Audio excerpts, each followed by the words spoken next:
America की कोई भी कंपनी यहां आ जाए, उसके खिलाफ हम आंदोलन करें, फैक्ट्री को तोड़ दें, फोड़ दें, तो भारत सरकार की जिम्मेदारी है उसका सारा भुगतान करे। यह ट्रिम्स में है। अभी क्या होता था कि अमेरिका की किसी कंपनी को हमने तोड़ फोड़ दिया तो वो अमेरिकी कंपनी की प्रॉपर्टी है, लेकिन अब WTO के बाद अगर हम तोड़ फोड़ करें तो भारत सरकार को भुगतान करना पड़ेगा जो कुछ भी तोड़ फोड़ हुई है। उसके लिए आप चाहो मिलिट्री लगाओ, चाहो अपनी आर्मी लगाओ।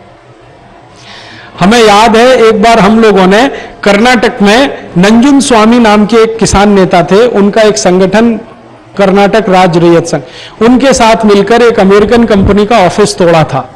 92-93 की बात है ये। आपने सुना केंटकी फ्राइड चिकन एक अमेरिकन कंपनी थी, उन्होंने वहां बना दिया था अपना बहुत बड़ा ऑफिस, उसको तोड़ दिया था। तो कोई प्रॉब्लम नहीं थी, तोड़ दिया तो उस कंपनी का नुकसान हुआ और तब से वो कंपनी भाग गई। अभी उसकी हिम्मत नहीं हुई दोबारा आने की।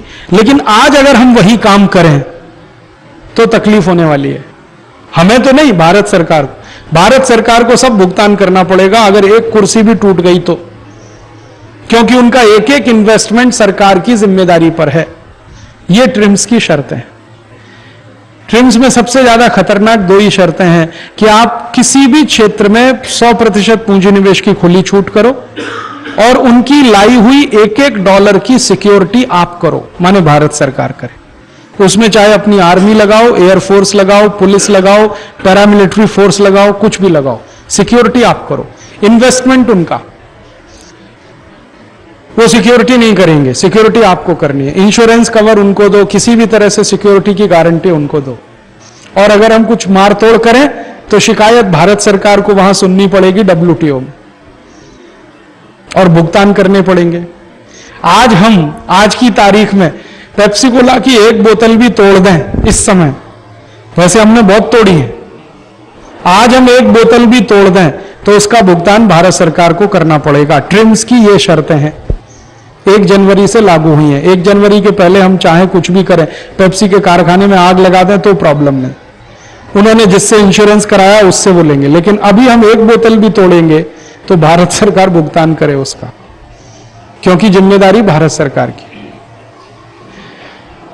तो ट्रिम्स में कल थोड़ा मैं ज्यादा बात करूंगा ट्रिप्स के साथ जोड़कर। अभी सर्विसेज का लिया है और सर्विसेज तक सीमित रखें, क्योंकि इसमें वैसे तो बहुत छूट गया है। थोड़े ही सर्विसेज को मैं डील किया, बैंकिंग को, इंश्योरेंस को किया, एजुकेशन को किया, टेलीकम्युनिकेशन को मैं बिल्कुल छोड़ दिया, रेलवे को बिल्कुल छोड़ दिया। टेलीकम्युनिकेशन में तो इतनी तकलीफ आने वाली है।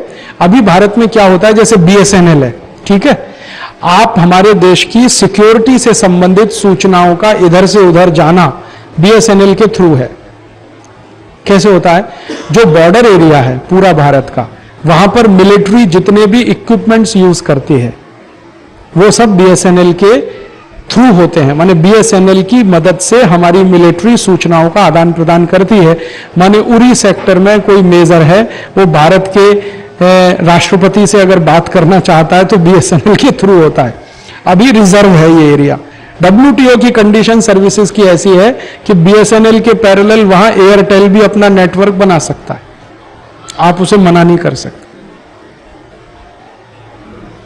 और एयरटेल अगर वहां नेटवर्क बनाता है, कल्पना करो, या अमेरिका की कंपनी है AT&T, वो खड़ा करती है जम्मू कश्मीर में अपना नेटवर्क, तो वो क्या करेंगे, फ्रीक्वेंसीज पकड़ी जाती हैं आजकल। तो हमारा कोई मेजर जर्नल ब्रिगेडियर से बात कर रहा है, वो सुन रहे हैं और पाकिस्तान को पास ऑन कर रहे हैं कि देखो ये बात हो रही है, सुन लो और तुम्हारी एक्टिविटीज तय कर लो। टेलीकम्युनिकेशन में तो इतना खतरनाक है। भारत का जितना बॉर्डर है ना, सभी तकलीफ में है इस समय। हमारा कोई बॉर्डर शांत नहीं। नॉर्थ ईस्ट देखो पूरा जल रहा है, नॉर्थ देख लो पूरा जल रहा है, साउथ में तकलीफें शुरू हो गई हैं, खासकर ये केरल और उस तरफ तकलीफें शुरू हो गई। और आप वेस्ट देख लो, जो पाकिस्तान बॉर्डर है, राजस्थान और गुजरात का, भयंकर जमावड़ा लगा हुआ है वहां। तो बॉर्डर हमारे सब संवेदनशील हैं, तकलीफ में है। इन बॉर्डर एरिया में अगर कोई विदेशी कंपनी आके टेलीकम्युनिकेशन के सेक्टर में घुस जाए तो तबाही मचा सकती है। आपकी सारी गुप्त सूचनाएं, सारी सीक्रेट इंफॉर्मेशन उनके हाथ लग गई वो कहीं से कहीं पास ऑन कर सकते हैं। और ये सरकार ने 74% तक तो पार्टिसिपेशन की खुली छूट दे दी है, अभी वो 100% करने वाले हैं। ऐसे ही सर्विसेज में एक कंस्ट्रक्शन आता है, कंस्ट्रक्शन का सेक्टर सर्विसेज, उसमें 100% खुली छूट दे दिया। अब इसमें क्या होगा, 100% खुली छूट सर्विस का कंस्ट्रक्शन सेक्टर में देने का मतलब है कोई भी विदेशी कंपनी आके भारत में हजारों एकड़ जमीन खरीद कर कोई भी बिल्डिंग बनाए और उसमें बेचने का धंधा करे। माने अब तक विदेशी कंपनी जमीन नहीं खरीद सकती थी, वो भी उनको खुली छूट मिल गई। कंस्ट्रक्शन में ये होने वाला है। तो सर्विसेज अपने आप में बहुत बड़ा चैप्टर है। 64 सर्विसेज हैं इधर, नॉन रेलवे में भी यही है। रेलवे में क्या होने वाला है, भारत के लिए कंडीशन है WTO में कि सरकार कोई भी सर्विसेज को कोर सेक्टर में नहीं रख सकती। कोर सेक्टर का माने जिसका प्राइवेटाइजेशन नहीं होता, ऐसे सेक्टर को कोर सेक्टर कहा जाता है दुनिया में।